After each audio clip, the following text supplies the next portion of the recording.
5 star bakery का शुभारंभ पूर्व राज्य मंत्री ने फीता काटकर किया। पूरा मामला प्रभु श्री राम की नगरी अयोध्या का है, जहां पर अंगूरी बाग के गोकुल पैलेस रेस्टोरेंट के सामने 5 स्टार बेकरी का हो शुभारंभ। समाजवादी पार्टी के पूर्व राज्य मंत्री पवन पांडे ने फीता काटकर किया शुभारंभ। अयोध्या के मशहूर समाजसेवी हाजी अच्छन ने बताया कि 5 स्टार बेकरी में सभी तरह के बिस्कुट, नमकीन, केक व ड्राई फ्रूट उपलब्ध हैं।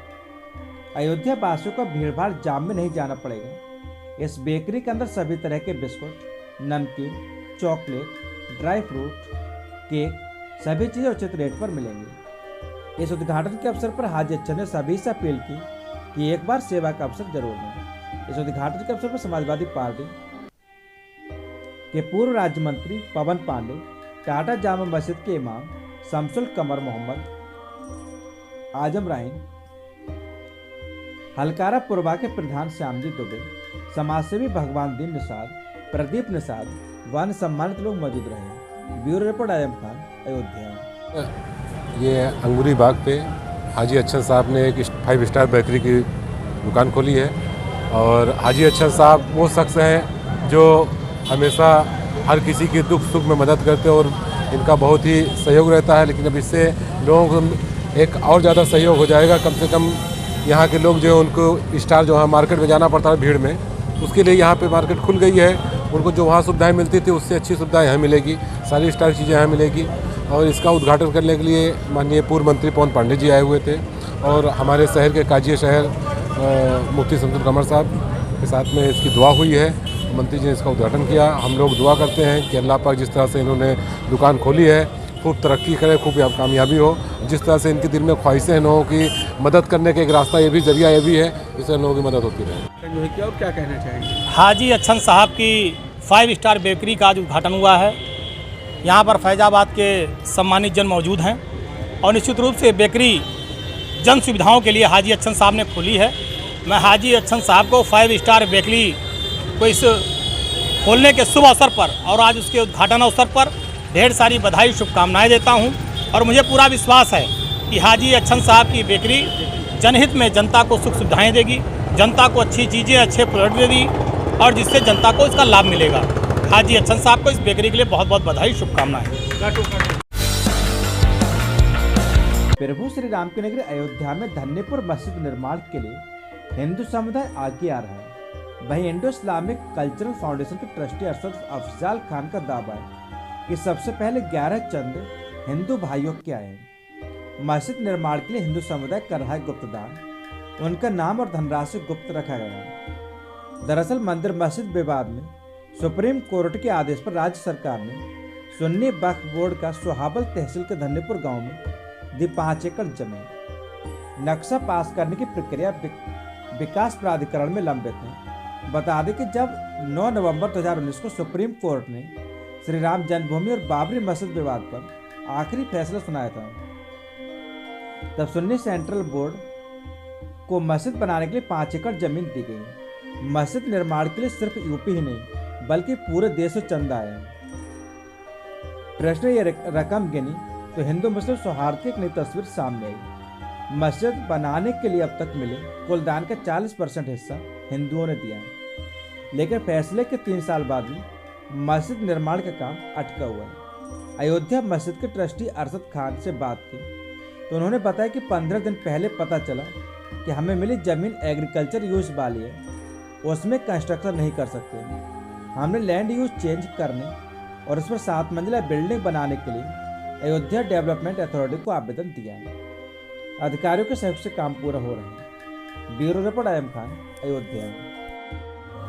जब अयोध्या मस्जिद ट्रस्ट बना, जिसका नाम इंडो इस्लामिक कल्चरल फाउंडेशन है, इसमें शुरू में कुछ पॉलिटिक्स हुई। हैदराबाद के एक पॉलिटिशियन हैं ओवैसी, उन्होंने इसके खिलाफ बयान दिया तो ऐसा लगा कि कुछ मामला हमारा गड़बड़ हो रहा है। लेकिन उसके बरखिलाफ बहुत से लोग सामने आए हमारा समर्थन करने। मुस्लिम समुदाय के लोग भी काफ़ी आए, हिंदू समुदाय के लोग भी आए और इस ट्रस्ट को यानी हमारे मस्जिद trust Indo Islamic cultural foundation को पहले 11 चंदा जो दिया है वो हिंदू भाई लोगों ने दिया है उसमें बड़ा चंदा भी है, छोटा चंदा भी है, लेकिन उन्होंने गुप्त दान दिया है और ये कहते हुए दिया है कि एक सद्भावना का प्रतीक है मुस्लिम समुदाय के प्रति हिंदू समुदाय की तरफ से। यह बहुत अच्छी बात है कि भारत की जो गंगा जमनी तहजीब है या आपसी मोहब्बत है इसी तरह कायम है और कायम रहेगी, और हमारा ट्रस्ट जो हिंदू मुस्लिम एकता का प्रतीक होगा धीरे धीरे आगे बढ़ेगा। अब इसमें हमने 31 जुलाई 2020 को अपना नक्शा जमा किया था अयोध्या विकास प्राधिकरण में और उनसे गुजारिश की थी कि जिस तरह राम जन्मभूमि का नक्शा पास हुआ है ऑफलाइन, हमारा भी पास कर दें। तो उन्होंने बताया कि ये ऑनलाइन होगा क्योंकि आपका प्रोजेक्ट बड़ा है, अस्पताल वगैरह भी है, तो ऑनलाइन अप्लाई किया। उस ऑनलाइन ऐप में 12-15 NOCs यानी नो ऑब्जेक्शन सर्टिफिकेट्स हमको हासिल करने थे। उसमें 6-7 महीने हम लोग परेशान रहे।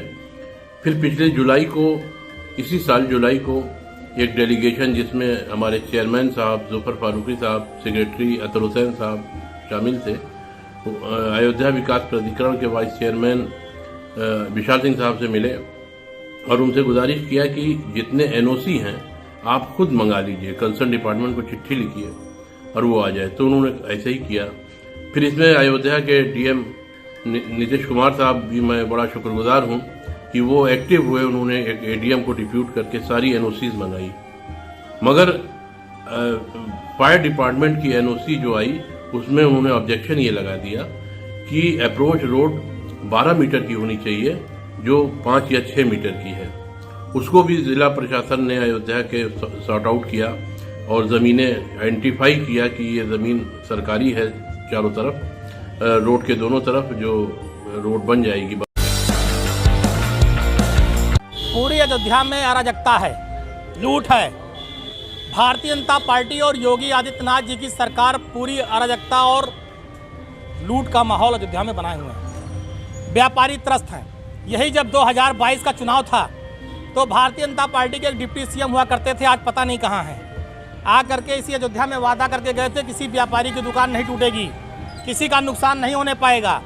और आज जब चुनाव जीत गए, इनकी सरकार बन गई, तो इतना दहशत का माहौल है कि व्यापारी अपनी दुकान खुद तोड़ रहा है। अगर ना तोड़े तो उनका बुलडोजर तोड़ देगा। ये जो 250-300 साल से लड्डू का कारोबार करते थे, भगवान का भोग प्रसाद बेचते थे, आज वो भुखमरी के कगार पर हैं।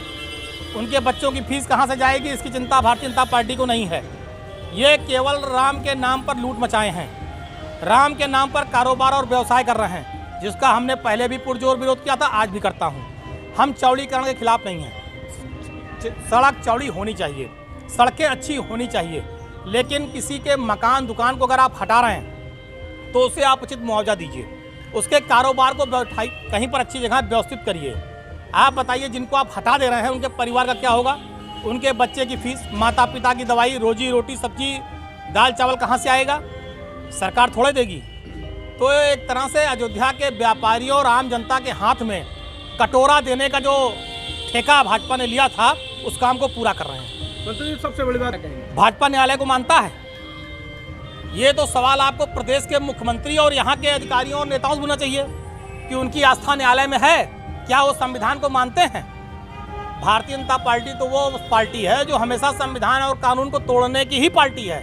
इन्होंने कभी संविधान की बातें नहीं, तो इनसे कोई उम्मीद नहीं है। मैं जनता से कहूँगा कि जो जनता का न्यायालय है, अगर जनता जाग जाएगी और जनता ने अपने न्यायालय में फैसला कर दिया तो 25 साल प्रदेश में दिखाई नहीं पड़ेंगे। 7 दिवसीय श्रीमद् भागवत कथा ज्ञान यज्ञ का हो रहा भव्य आयोजन।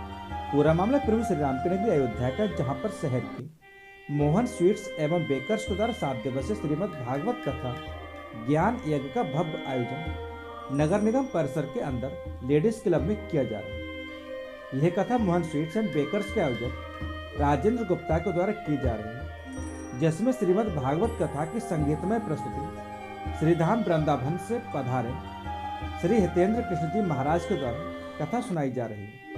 श्रीमद् भागवत अमृत वर्षा का लक्ष्मण अयोध्या के कोने कोने से श्रद्धालु ग्रहण कर रहे हैं और कथा को अपने जीवन में उतार रहे हैं। इस कथा की जानकारी देते हुए मृदुल शर्मा ने बताया कि राजेंद्र गुप्ता और मोहन स्वीट्स एंड बेकर्स की ओर से आयोजित ये संगीतमय कथा कराई जा रही है। जो बहुत ही ऐतिहासिक है। अयोध्या के अलावा सोशल मीडिया और आस्था और ईश्वर चैनल के माध्यम से पूरे विश्व में प्रसारित की जा रही है और भक्त घर बैठकर ही कथा का रसपान कर सकते हैं। वहीं मोहन स्वीट्स एवं बेकर्स के मालिक के बेटे रवि गुप्ता ने बताया कि माता पिता की इच्छा के अनुसार ये भागवत कथा कराई जा रही है, जिसका रसपान अयोध्या के अलावा पूरे विश्व में कराया जा रहा है। 7 दिवसीय श्रीमद् भागवत कथा के कार्यक्रम का समापन के पश्चात 15 नवंबर को विशाल भंडारे का आयोजन भी किया जाएगा, जिसमें अयोध्या के साधु संतों के अलावा जनप्रतिनिधि और लाखों श्रद्धालु भंडारे का प्रसाद ग्रहण करेंगे। Bureau report Azam Khan, Ayodhya.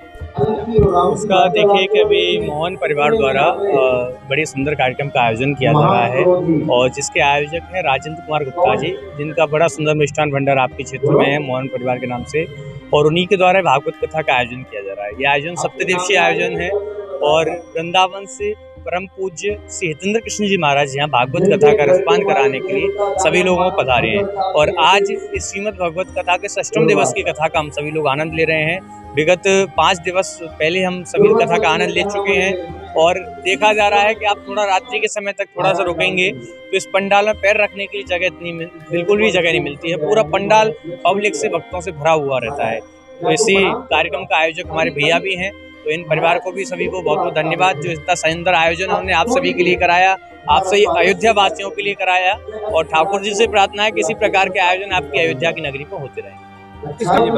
इसका समापन आज तो 6वां दिवस है, कल कथा का विराम दिवस है और परसों उसका भंडारा है और कथा का उद्देश्य यही है कि कथा के माध्यम से, ऐसे सत्संगों के माध्यम से लोग लगातार सनातन संस्कृति और धार्मिक संस्कृति के प्रति जागरूक रहें और कथा के माध्यम से लोग हरिनाम संकीर्तन। उद्देश्य तो यही है, पापा, मेरी मम्मी और पापा इन लोग का जो है बहुत दिन से इच्छा थी भागवत सुनने की और उन्हीं की इच्छा की पूर्ति के लिए हम लोगों ने पूरी कोशिश की है भागवत कथा करने के लिए। बात अगर भक्ति की जाए, श्रद्धा की जाए, क्या कहेंगे? बस यही कहेंगे कि भैया सभी लोग थोड़ा सा समय निकालिए और भागवत कथा में आइए और आने के बाद आप लोग फिर खुद अपने आप रम जाएंगे, इसमें कुछ कहने की जरूरत ही नहीं है। कितने दिवस ये कथा है जी? कितने दिवस? ये बस अब 2 दिवस और बचे हैं। आज शुरू का जो देख